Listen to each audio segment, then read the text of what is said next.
Hello students, welcome to LODLC lecture series on Eco 101, Introduction to Economics, Study Section 2. The title of today's topic is the Economic Problems.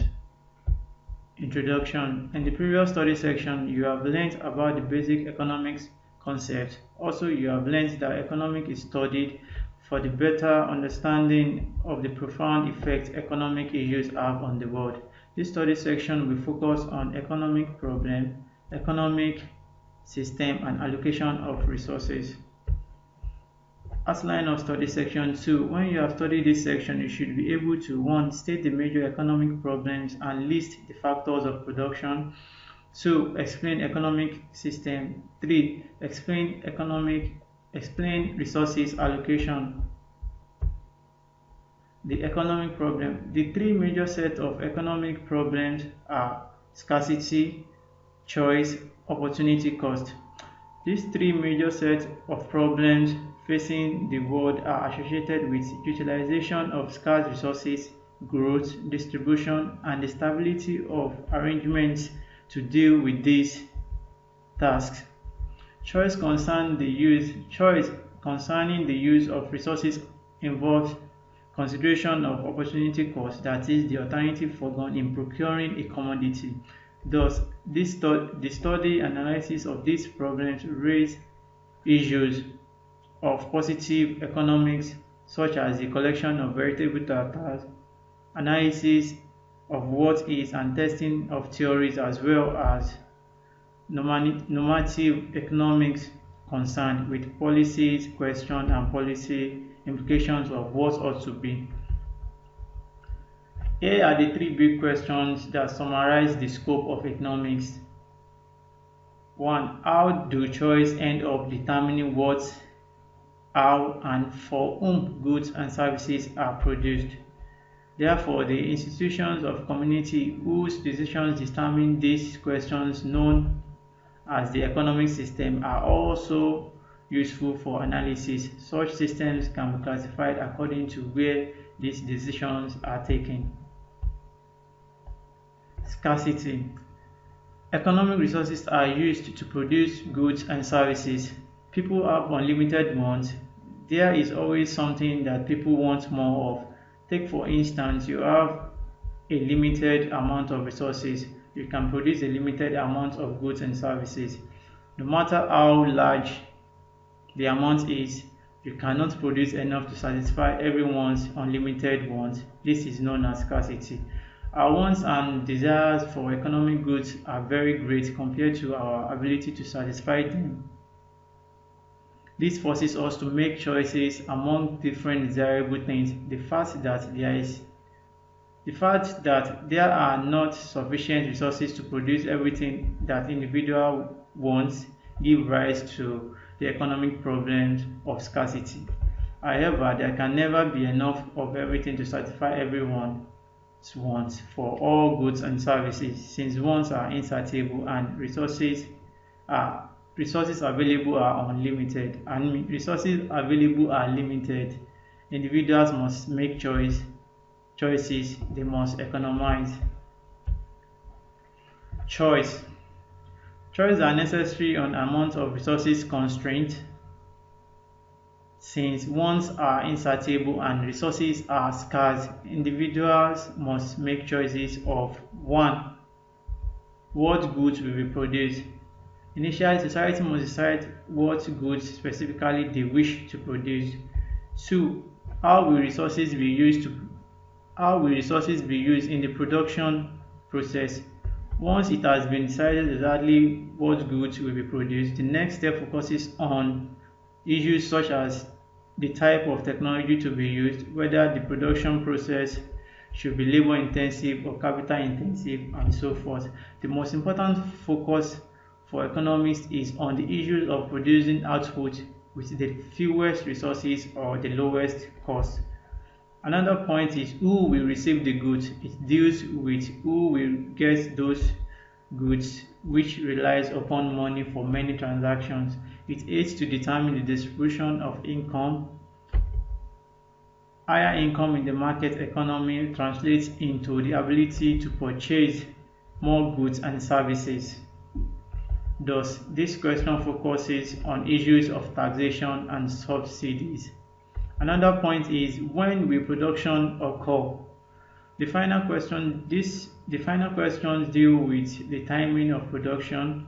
Sometimes the timing of production is determined by nature, as in the case of many agricultural products that are produced in a particular season.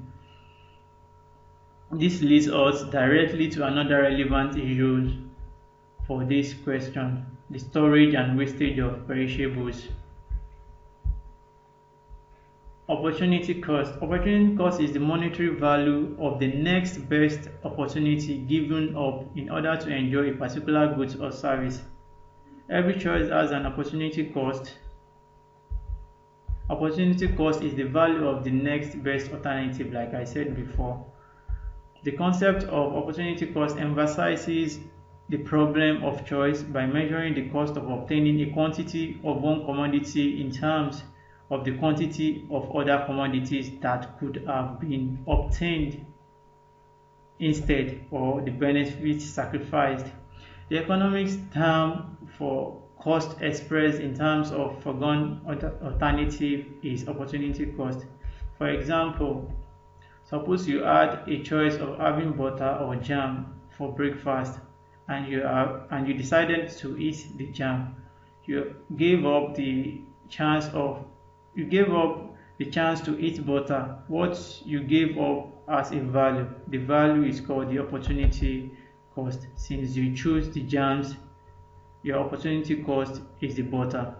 For an accountant, the cost of an activity is the out-of-pocket expenses for all the money paid to undertake the activity. For an economist, the cost of an activity is everything given up for it, including opportunity costs. Factors of production. Economics is the study of allocation of scarce resources among competing and insatiable needs so as to maximize welfare. Goods and services produced by using productive resources are called factors of production. They can be grouped into four categories: land, labor, capital, and entrepreneurship. Explaining these factors of production one after the other, starting with land. Land is the gift of nature that provides the basic premises for producing goods and services. In economics, land is what in everyday's language is called natural resources. We also have labor. Labor measured in man days or man years is the work time and work efforts that people devote to producing a goods and services. Labor includes the physical and mental effort of all the people who work on farms and construction sites and in factories, shops, and offices. Also, we have capital as a factor of production. Capital consists of tools, instruments, plants, and machineries, buildings, and other constructions that are employed to produce goods and services. And last factors of production is the entrepreneurship. That is the human resources involved in organizing and bringing together land, labor, and capital for efficient production.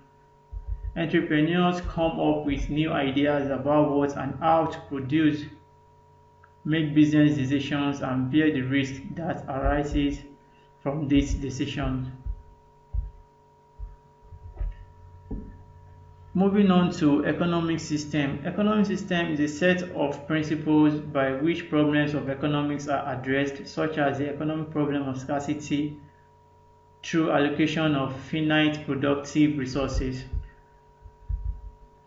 An economic system is composed of people, institutions, rules, and relationships. It is useful to examine the fundamental institutions or arrangement of a community in its efforts to determine these questions: what, how, and for whom goods and services are produced. Such institutions or arrangements are referred to as economic systems, which can be classified as 1. market economy, command or centrally planned economy, and mixed economy. According to the allocation mechanism, you can also classify them respectively as private capitalist economy, socialistic economy, and mixed economy on the basis of ownership and control of means of productions and distributions. Then the main type of economic system. The three main type of economic system are: 1. Market economy or capitalistic economic system. 2. Command economy or planned economy. 3. Mixed economic system. These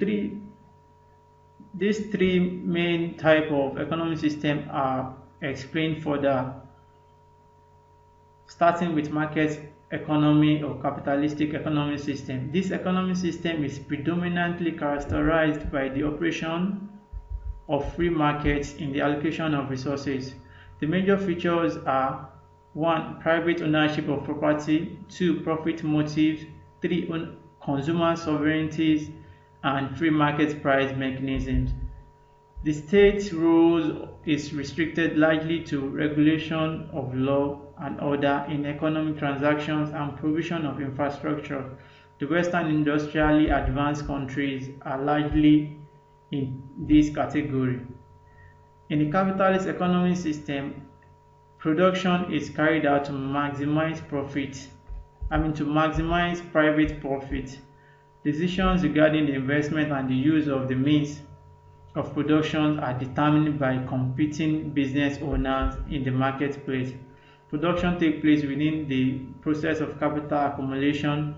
The means of production are owned primarily by private enterprises, and decisions regarding production and investments determined by private owners in capital markets. Then the next type of economic system is the command economy or planned economy. This economic system is predominantly characterized by central planning, regulation, and control of allocation of resources and of production, distribution, pricing, and consumption of goods and services. They are invariably socialist economies whose major features are state ownership of resources, centrally planning, and regulation of individual economic activities towards state-defined development objectives, especially social justice, equitable income distribution, and full employment.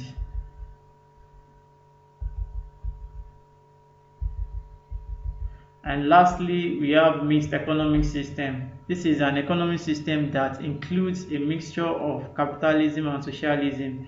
The mixed economy is a combination of the free market system and the central planning system for various sectors in such a manner as to enjoy the merits of the command economic and free market economy while avoiding their respective demerits. This type of economic system includes a combination of private economic freedom, centralized economic planning, and government regulation. In developing countries like Nigeria are largely into this category. Allocation of resources. Economics studies the allocation of scarce resources to satisfy competing wants. This involves analyzing the production, distribution, trade, and consumption of goods and services. Therefore, economics serve as a policy toolkit for advising governments and businesses and for making personal decisions. All the policy questions on which economics provide advice involve a blend of the positive and the normative analysis as discussed in the previous study section. For a given goal, economics provide a method of evaluating alternative solutions such as 1. Comparing marginal benefits, 2. Marginal cost, 3. Finding the solution that makes the best use of the available resources. With the price system, the balance of supply and demand is achieved in a different way. The essence of this system is that buyers and sellers are free to enter into contracts and at whatever prices and quantity they choose. If the demand exceeds the supply, this means that some consumers or users will get less than they required. The key feature of the market system. The key features of the market system are 1. Freedom of enterprise, 2. Freedom of choice by consumers, 3. The existence of private properties. This implies that consumers are free to spend their income as they choose, while the owners of the factors of production, labor, capital, and the land may offer these services in any market for the highest price they can get. At the same time, the organizer of production, the factory and farm managers are free to hire whatever resources they require to produce whatever quantities of commodity they choose. Types of resources allocation decision. It is the process of allocating resources among the various projects or business units. The plan has two parts. 1. The basic allocation decision. 2. Contingency mechanisms, under which we have priority ranking of items excluded from the plan, and also we have priority ranking of some items included in the plan. Type of resources allocation. All organizations have at least 4 types of resources that can be used to achieve desired objective. 1. We have financial resources. 2. We have physical resources. We also have human resources and technological resources. Take for instance, allocating resources to a particular divisions and department does not mean that strategies will be successfully implemented. A number of factors commonly prohibit effective resource allocation include 1. An overprotection of resources. 2. Too great an emphasis on short-run financial criteria. 3. We have organizational politics. We also have vague strategic targets. Then another one is a reluctance to take risks. And lastly, we have a lack of sufficient knowledge. Managers normally have many more tasks than they can do. Managers must allocate time and resources among these tasks. Pressure builds up, expenses are too high. For example, the CEO of your organization wants a good financial report for the third quarter. Thus, strategic formulation and implementation activities often get deferred. That is, today's problems soak up available energies and resources. Now we have come to the end of today's lectures. Thank you for listening. Hope to see you in the next class. Have a lovely day.